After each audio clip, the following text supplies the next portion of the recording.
Who remembers the days before computer shop software repair information or online information? This is a Chilton's manual, import cars 89 to 93. You can see how thick it is.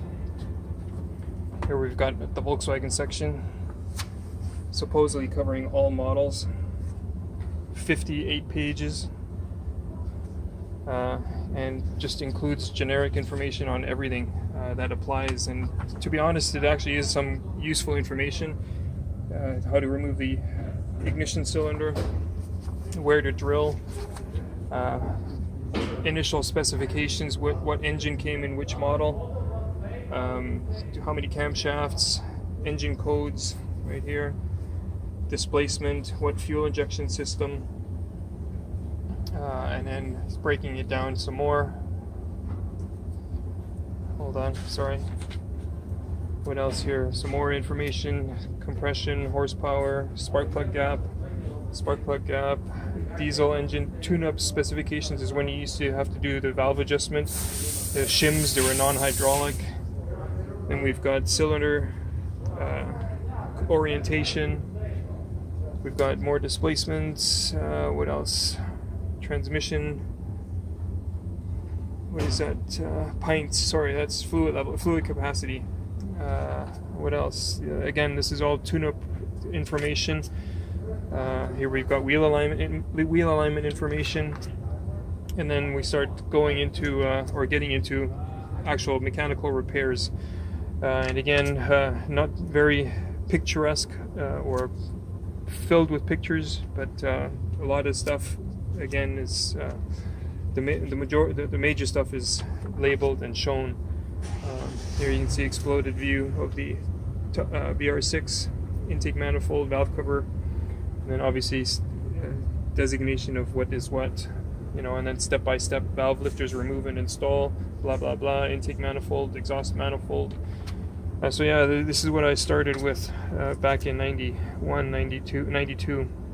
Hey, there's a turbo that I had on my BMW, little K14 I think it was.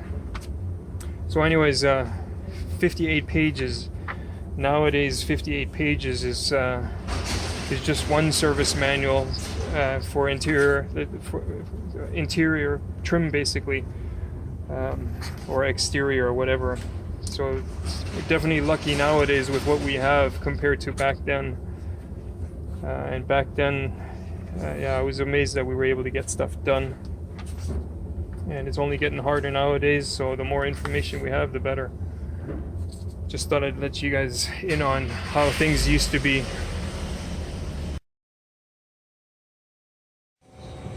Just a quick tip, if you're in need of service manuals, you can obviously buy paper, which I used to do. As you can see, lots of paper and service manuals, but for the Volkswagen Audi group, basically what I do is I buy the service PDFs off of the Volkswagen and Audi Irwin websites, and then all I need to do is print whatever I need, and then you can obviously write on the pieces of paper. Obviously my organizational skills need improvement, but basically the pile is here so that after I print something, it's usually common repairs, then I have it on file and I just don't need to print it again. I can just look through it here.